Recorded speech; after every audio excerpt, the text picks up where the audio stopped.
حامد لک شاید فراتر از حد انتظار کار کرد تو این تورنمنت. این که شما حامد آوردید زود اضافه شد و اومد به عنوان گلر یک جلوتر از رادوشویچ در دروازه قرار گرفت.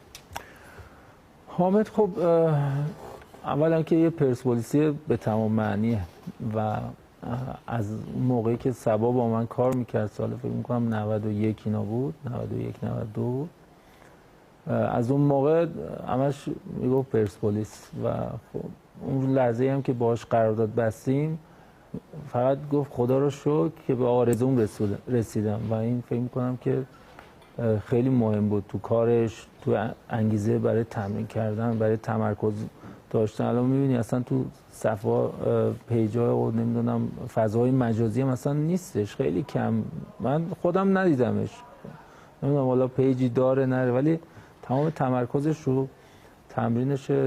آقا داوود فنایی خیلی باش صحبت میکنه، خیلی تمرینای خوب، اختصاصی خوب. رادو هم همین، یعنی هر دوشون دارن خیلی خوب دارن کار میکنن، ولی خیلی خوب جا افتاد. یعنی اون دوتا توپی که جلوی تعاون گرفت تیمو نگه داشت، هم اعتماد به نفس خوبی بهش داد برای اینکه ادامه بده کارو و کلا دوتا گل ما خوردیم، دوتا هم پنالتی جفتش پنالتی خورد. بله خیلی عملکرد خوبی داشت ولی کارش تازه شروع شده. حالا من با خودش هم صحبت کردم، این شروع کاره، این فقط یه شروع خوب بوده.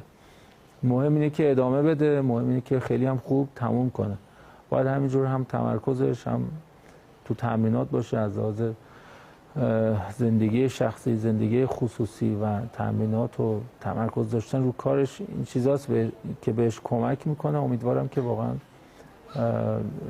میتونه گلر، یکی از گلرهای خوب تیم ملی پتانسیل دو سمتشو داره آیا همین که فوق العاده بشه و بره جلو، همین که خدا نکرده بره داستان بشه. تغییرات واقعا مثبتی دیدم، خدا رو شکر. خیلی خیلی، یعنی این تغییرات بهش خیلی کمک کرد. خودشم من اوایل که اومده بود با هم صحبت میکردیم میگم مثلا حامد قدیم نیستم، کارم میکنم، تمرین میزنم، روزی 3-4 ساعت وقت میذاره توی بحث تمریناتش، تو تغذیه‌اش میاد، کتابای زیادی خونده میخونه. بله و فکر میکنم که تونسته یه شخصیت جدیدی به خودش، حتی رفتاری هم تو بازی‌ها متفاوت بود نسبت به چیزی که حالا تو لیگ قبلا دیده بود. بیا یه دقیقه ازش ببینیم.